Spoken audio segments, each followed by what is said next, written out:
할렐루야. 오늘 성경 말씀 에스더 6장 보겠습니다. 에스더 6장입니다. 그날 밤에 왕이 잠이 오지 아니하므로 명령하여 역대 일기를 가져다가 자기 앞에서 읽히더니 그 속에 기록하기를 문을 지키던 왕의 두 넷이 빅다나와 데레스가 아하수에로 왕을 암살하라는 음모를 모르드게가 고발하였다 하였는지라. 왕이 이르되 이 일에 대하여 무슨 존귀와 관작을 모르드게에게 베풀었느냐 하니 측근 신하들이 대답하되 아무것도 베풀지 아니하였나이다 하니라.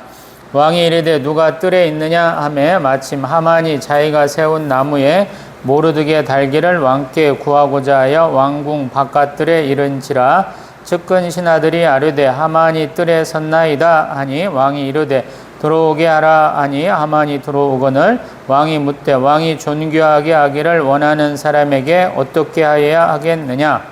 하만이 심중에 이르되 왕이 존귀하게 하기를 원하시는 자는 나 위에 누구리요 하고 왕께 아뢰되 왕께서 사람을 존귀하게 하시려면 왕께서 입으시는 왕복과 왕께서 타시는 말과 머리에 쓰시는 왕관을 가져다가 그 왕복과 말을 왕의 신하 중 가장 존귀한 자의 손에 맡겨서 왕이 존귀하게 하시기를 원하는 사람에게 옷을 입히고 말을 태워서 성중 거리로 다니며 그 앞에서 반포하여 이르기를 왕이 존귀하게 하기를 원하시는 사람에게는 이같이 할 것이라 하게 하소서 하니라.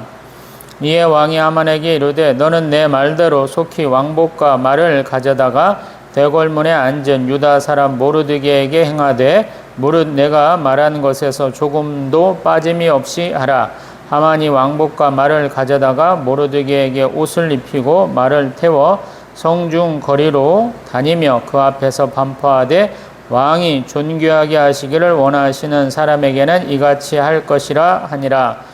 모르드게는 다시 대궐 문으로 돌아오고 하만은 번뇌하여 머리를 싸고 급히 집으로 돌아가서 자기가 당한 모든 일을 그의 아내 세레스와 모든 친구에게 말하며 그중 지혜로운 자와 그의 아내 세레스가 이르되 모르드게가 과연 유다 사람의 후손이면 당신이 그 앞에서 굴욕을 당하기 시작하였으니 능히 그를 이기지 못하고 분명히 그 앞에 엎드러지리이다. 아직 말이 그치지 아니하여서 왕의 내시들이 이르러 하만을 데리고 에스더가 베푼 잔치에 빨리 나아가니라. 아멘. 할렐루야. 에스더 6장은 드디어 반전이 일어나죠. 우리 에스더 4장까지 조금 굴을 파는 듯한 쭉 내려가는 듯한 하강기의 모습을 보인다면 5장에서는 그냥 이제 정체된 듯한 모습, 다시 6장에서는 좀 상승하는 좀 반전의 계기가 좀 보이는 그런 장입니다. 6장에 보니까 왕이 하만과 같이 에스더 왕비의 잔치에 초대를 받았다 그래요. 뭐 한 3명, 4명이서 즐기는 거니까 그렇게 뭐 왁자지껄 하지도 않고 소소하게 즐긴 것이 아닌가 싶어요. 어떤 면에서 하만이 눈치가 없죠. 왕비하고 왕하고 조촐하게 둘이 즐기면 되는데 괜히 하나 꼽살이 낀 거죠. 근데도 불구하고 하만은 야 나는 신하 중에서 이렇게 뽑힘 받았어, 이렇게 대접받았어 라고 굉장히 자랑스럽게 여겼었는데 그러다가 더 기분이 나가지고 나를 이렇게 업신여기는, 나를 전혀 무시하고 있는 모르드게도 같이 죽이자 그래서 왕 앞에 나가서 자기 아내와 친구들이 얘기한 대로 우리 나무를 높이 세워가지고 거기에 모르드게 좀 달게 해주세요 라고 청하려고 하는 상황까지 되었었죠. 근데 정작 왕궁에서 우리 하만의 요청을 받아들여줘야 되는 왕은 조금 다른 일을 하고 있죠. 우리가 갑자기 잠이 안 오는 때가 있죠. 혼자 정신이 깨가지고 뭔가 일을 할 때가 있어요. 그러면 되게 이제 평상시 자기가 하는 거나 조금 다른 것들을 하게 되죠. 지금 왕은 조금 다른 걸 하는 것 같아요. 6장 1절에 보면 잠이 오지 아니하였다 그래요. 아마 왕비가 술을 많이 권하지 아니했거나 뭐 아니면 좀 특이한 상황이 된 것이죠. 하나님은 우연을 가장한 필연을 만드시는 거죠. 그리고 하필이면 역대일기, 우리 구약에도 역대가 있죠. 열왕기와 역대가 있는데 역대 왕들이 무슨 일을 했는지 아마 기록한 것 같아요. 아하수아리 왕도 자기 때에 무슨 일이 일어났는가 기록하게 한 것 같아요. 우리 나라가 제대로 세워졌다, 고대 국가로 세워졌다 그러면 왕이 있고 그 다음에 법령이 있고 그 다음에 역사서를 출간하는 것이 있거든요. 이 당시 이제 BC 한 5세기 정도 되는 때인데 뭐 역대일기 충분히 있을 수 있는 때죠. 그래서 그때 역대일기를 딱 가져다가 읽혔는데 거기에 마침 기록된 게 뭐냐면 왕의 두넷이 빅다나와 데레스가 아하수에로 왕을 암살하는 음모를 모르드게가 고발하였다라는 거예요. 그래서 왕이 그런 일도 있었어? 그러면 무슨 종기와 관장을 모르드게에게 베풀었느냐 그랬더니 아무것도 안 했어요 라고 얘기한다는 거예요. 그래서 왕의 입장에서 조금 미안한 거죠. 내 목숨 살린 신한데 내가 아무것도 못 베풀었네 라는 거예요. 아마 생각이 났을 수도 있죠. 하만은 은 2만 달란트 정도 이렇게 죽은다고 그랬는데 그거 너 가져 하는 그 얘기하면서 하만의 요청을 들어줬잖아요. 어떤 면에서 보면 하만은 아하수아르 왕의 어떤 은혜를 많이 받은 자죠. 신하를 누구는 높이 쓰고 낮게 쓰는 것은 왕의 어떤 자유 권한이잖아요. 능력인데 그걸 안 했던 것이 조금 비교됐을 수도 있겠어요. 그리고 한편으로 보면 왕은 모르드게가 누군지 모른다라는 거예요. 어떤 면에서 보면 이렇게 좋은 일 하는 사람인데 누군지 모르는 거예요. 왕은 지금도 누군지 모르는 거예요. 정확히 얘기하면. 그래서 이런 사람은 어떻게 상을 줘야 되지 고민을 좀 하는 퉁에 하만이 밖에 있다고 가르쳐주는 거죠. 마침 하만은 모르드게를 나무에 50규빗짜리 한 4, 5m 되는 높이에 달라고 그러는 것 같아요.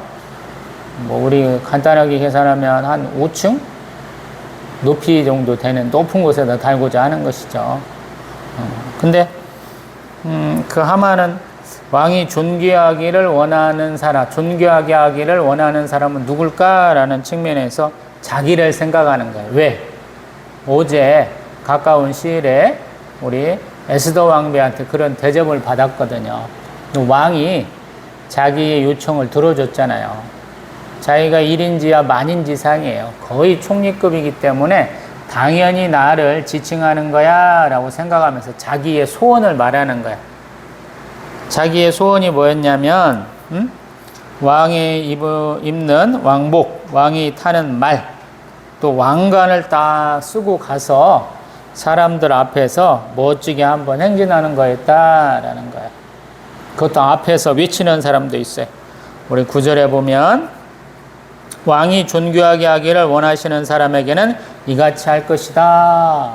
이렇게 외치는 사람까지 있다라는 거야. 참 감사하죠. 우리가 생각나는 것은 요셉이 왕의 꿈풀이라고 총리가 됐을 때 거의 이런 퍼레이드를 한번 했던 적이 있죠. 지금 여기도 마찬가지인 거예요. 하만은 꿈이 있는 거예요. 자꾸 더 높아지고 자기가 더 사람들 앞에 이렇게 더 유명세를 타고 유명인이 되기를 원하는 거예요. 소위 말해서.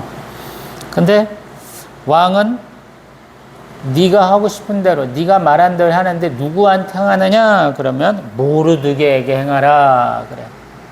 왕은 지금 시점에도 누군지 몰랐다라는 생각이 들어요. 하만만 아는 거예요. 하만과 모르드게만 아는 거예요. 사실은 모르드게는 왕의 명령이니까 어떻게 할 수가 없잖아요. 그래서 자기한테 절하지도 않고 자기한테 순종하지도 아니한 정말로 죽여버리고 싶은 막 사리가 불러일으켜지는 그 사람을 왕의 말에 태우고 왕의 옷도 입히고 또 왕의 왕관도 씌워가면서 그 앞에서 외쳐야 되는 거야. 완전히 어떤 창피를 당하는 거죠. 모욕을 당하는 거예요. 자기한테 절도 안 하는 사람, 자기는 그렇게 높은 사람인데 말단 관리쯤에 해당하는 사람 이렇게 무시하고 있는데 자기가 그런 일을 해야 되는 거예요. 자기가 다른 사람을 시키면 될란가 모르겠는데 자기가 직접 해야 되는 상황인 것 같아요. 그러니까 얼마나 화가 나겠어요. 그러나 모르드게 입장에서도 이제 하나님이 나를 복 주셨어. 이제 끝났어. 다 된 거야. 이런 태도가 아니다라는 거예요. 여전히 왕의 조선은 취소되지 않았죠. 그래서 그 다음에 에스더 왕비가 무슨 말을 전해준 것도 없어요. 그래서 모르드게는 여전히 왕궁 앞에 가서 평상시 하던 대로 무릎 꿇고 뭐 굵은 배옷 같은 거 입고 그러고 계속 엎드려 있는 거죠. 또 하만은 자기 계획과 다르게 창피를 당했으니까 풀이 또 확 죽어가지고 아내하고 친구들한테 다 말하니까 뭐라고 그러냐면 모르드게가 과연 유다 사람의 후손이면 아직도 이 사람들도 유다 자손인지 확실치가 않은 것 같아요.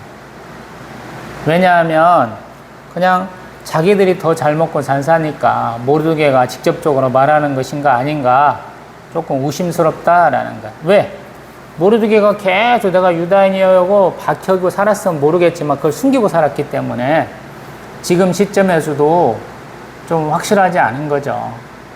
그렇기 때문에 이런 얘기를 하는 것 같아요. 그러면서 당신이 그 앞에서 굴욕을 당하기 시작했으니까 능히 그를 이기지 못하고 그 앞에 지겠습니다. 엎드리겠습니다. 라고 얘기를 하는 거예요. 근데 그러한 예언과도 같은 말씀을 듣고 그 말씀을 듣고 무슨 반응을 좀 하고 뭐 좀 대책 좀 세워보려고 하는데 벌써 내시들이 와가지고 관관들이 와서 하만을 데리고 가더라라는 거예요. 여기까지가 우리 에스더 6장입니다. 간단하게 한 번 더 살펴봅니다. 저는 하나님을 역전의 하나님이라고 많이 불러요. 구약에서 많이 하는 거예요. 시편 읽다 보면 저절로 막 그 말씀 이해가 가요. 우리 신약에 와도 마찬가지. 가난하고 굶주리고 억눌린 자를 해방하시는 분으로 많이 얘기하거든요. 예수님도 우리 누가복음 같은 경우에는 우리 갈릴리 지방에서 이렇게 해방 선언을 이사야서를 이용해서 말씀하시거든요. 왜 하나님은 그렇게 역전시키겠느냐라는 거예요.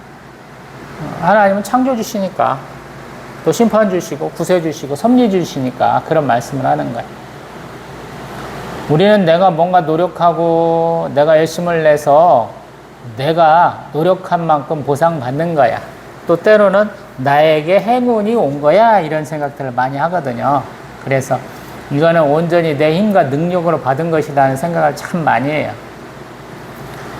우리 모세도 신명기 8장에서는 백성들이 부하게 되면 내 힘과 능력으로 얻은 것인다 라고 착각하게 될 것이고 그것을 경계하는 말씀을 하세요. 하나님이 주신 거거든요. 우리가 열심히 해서 우리가 성취한 게 아니에요. 세상 사람들은 뭔가 일을 해서 성취감을 느껴야 됩니다. 이런 얘기들 참 많이 하거든요. 우리 성경에서 그런 얘기는 아니에요. 하나님 우리에게 달란트 주시고 우리에게 성령의 감동 주셔서 열심히 하도록 독려하시고 또 함께 해주시고 힘주시고 또 결과를 낼 수 있도록 하나님 응원해 주시는 거예요. 어떤 때는 그냥 질질 끌고 가세요. 하나님이 처음부터 끝까지 주장하셔가지고 우리가 어떤 일을 하게 하십니다. 강제적으로라도. 그래서 되게 보면은 내가 뭘 했어요. 내가 어떤 일이 일어났어요. 그래서 하나님 제가 자랑스러우시죠? 저는 하나님께 영광 돌렸습니다. 이렇게 말하는 것이 어떤 때는 안 맞기가 참 쉬워요. 많은 분들이 내가 하는 뭐 직업, 일, 뭐 이런 것에서 성공하면 남들이 흔히 얘기하는 높은 지위와 명예를 얻으면 하나님도 영광 받으실 거야 이런 얘기를 많이 하시는데 되게 그런 말은 안 맞을 때가 더 많습니다.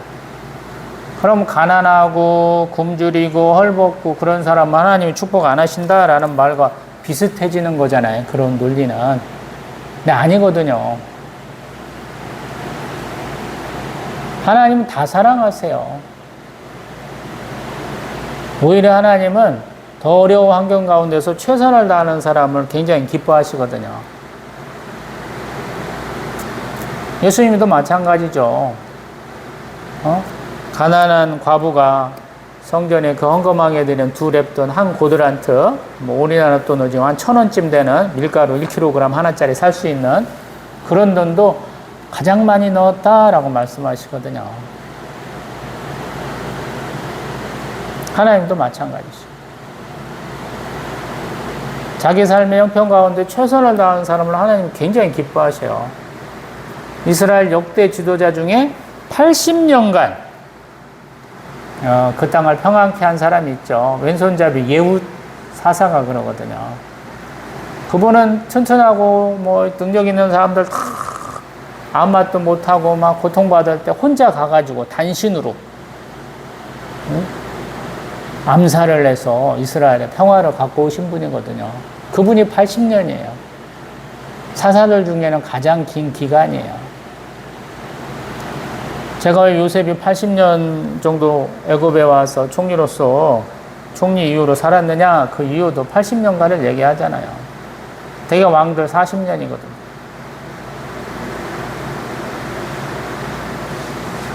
모세도 기껏해야 40년이잖아요.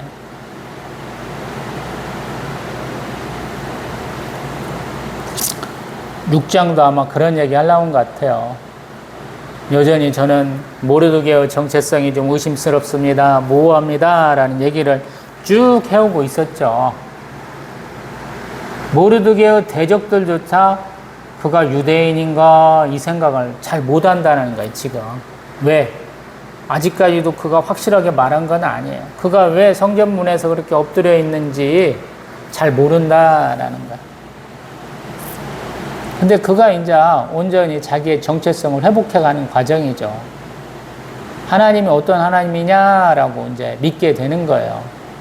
에스더 왕비에게 네가 뭔가 좀 수를 내봐라고 할 때부터 너 아니도 다른 사람이 이스라엘 백성들 구원할 거야.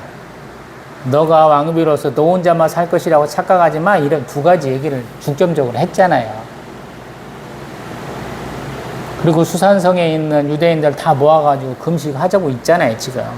자기가 대표가 돼서 남들 보는 데 앞에서 가장 하고 있는 것이고. 그런 하나님께서 이제 보시고 하나님 어떤 하나님이신가 보여준다라는 생각이 들거든요. 대개 하나님은 어떤 사람을 쓰실 때 너는 무엇이니 무엇 하라라고 지시적 명령적 이러한 소명을 주신다 이렇게 생각을 하거든요. 학자들 그렇게 얘기하고 있고요. 많은 경우에 또 그것에 합당합니다. 모르드게는 도대체 어떻게 자각했을까요? 라는 거예요.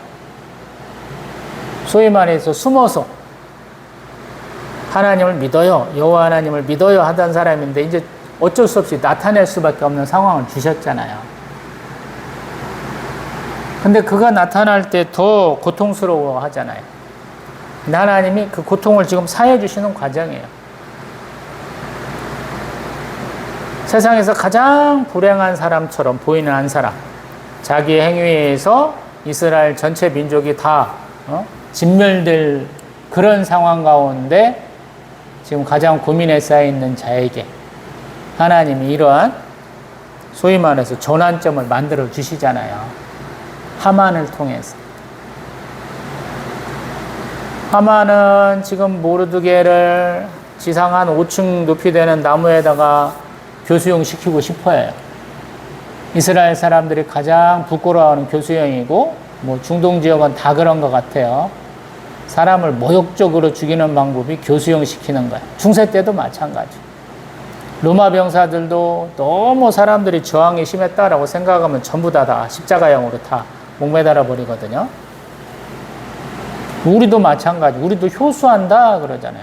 우리는 몸이 아니고 머리만 딱 띄어갖고 이렇게 올려놓는 그런 민족이잖아요. 무시무시하고 뭐 일본이나 뭐 중국이랑 다 마찬가지입니다. 말은 뭐 동남아 이런 데도 다 마찬가지고요.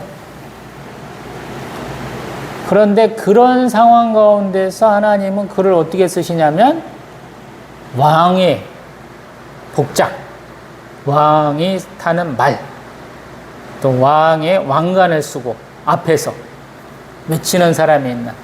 정말로 대접을 받잖아요.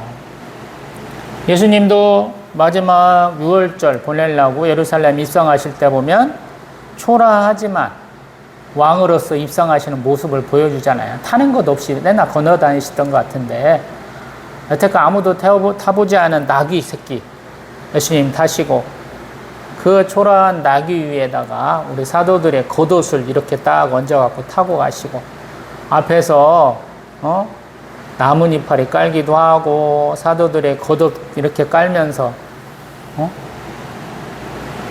많은 사람들이 찬송하면서 입성하시잖아요. 근데 지금 모르드게는 그것보다 한 엄청나게 더 지금 화려한 거잖아요. 말로는 이렇게 하는데 딸랑 그 한 사람 타고 앞에 하만이 외치고 다녔겠어요. 왕이 행차하는데 왕은 꼭 수행원이 있잖아요. 뒤에 사람들 줄줄줄줄 달고 다녔겠죠. 앞에 시위가 있던가. 그래서 혼자만 다닌 건 아니거든요. 하나님은 이렇게 누군가를 존귀하게 할 수 있고 누군가를 비참하게 할 수 있는 하나님이시거든요. 지금 모르드게가 그걸 체험하게 하시는 거야. 이게 하나님이 우리에게 복 주시는 방식 중에 하나예요.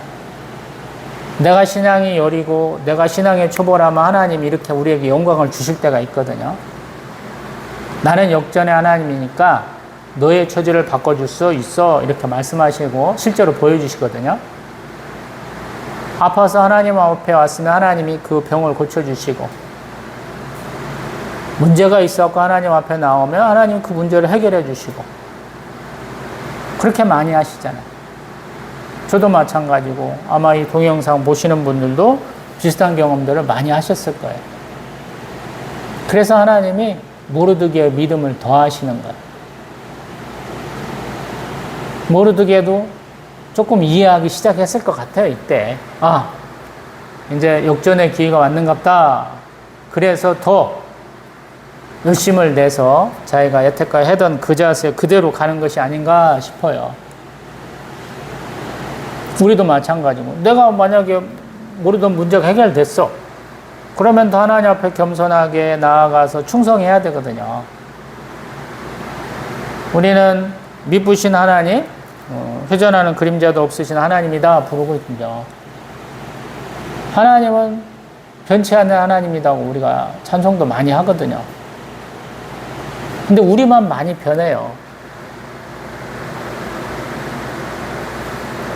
세례 요한도 사도 요한도 얘기하잖아요. 계시록에서.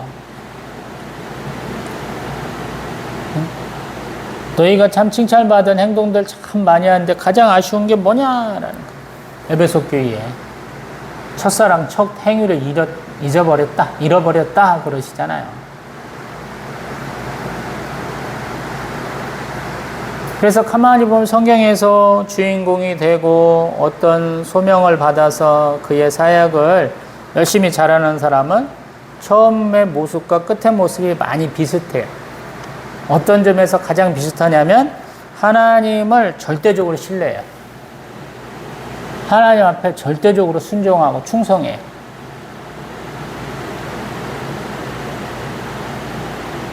그래서 우리에게도 하나님 그걸 요구하시는지 몰라요. 너 처음에 어떤 모습이었는지 기억해? 너의 문제를 가지고 너의 아픔을 가지고 너의 연약함을 가지고 내 앞에 나왔을 때 어떤 마음인지 기억해? 라고 하나님 물으실 때가 있거든요.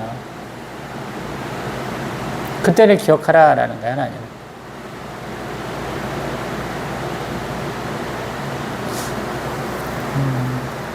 말씀을 맺습니다.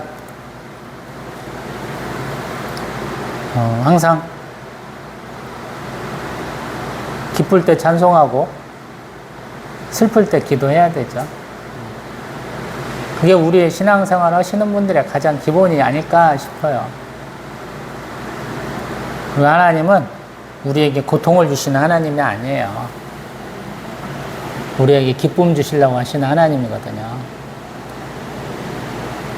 모르드게나 에스더라는 사람이 없었으면 이스라엘 백성들 어떻게 살았을까 싶어요.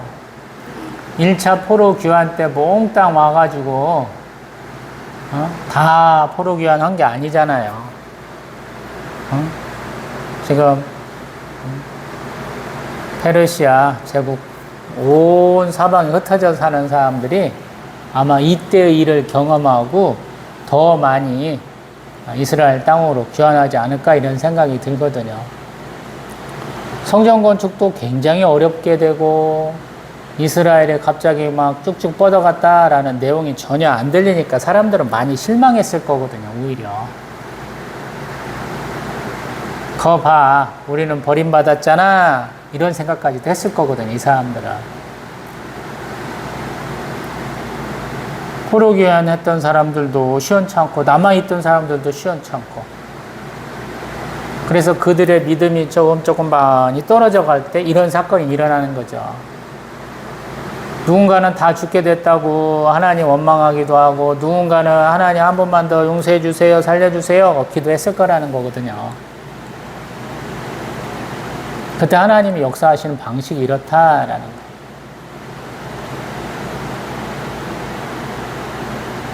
그래서 이 사람들이 불임절을 지내잖아요. 그들의 명절로 여기잖아요. 그래서 그들이 2차, 3차 포로 귀환을 더 하게 되는 것이고, 더 하나님을 신뢰하게 되는 것이고, 우리 1차, 2차 세계대전 때 그들이 많이 박해를 받았는데도 불구하고 우리 고향 땅으로 돌아가자. 자기들 독립국가 다시 한번 찾아보자라고 해서 지금 땅 차지하고 있는 거잖아요. 우리도 마찬가지. 아브라함의 축복, 땅과 자손의 축복이 저희들에게도 주어지거든요. 그러기 위해서 뭐 해야 되겠느냐라는 결심을 내야 되고 더 겸손해야 되겠죠. 기도합니다.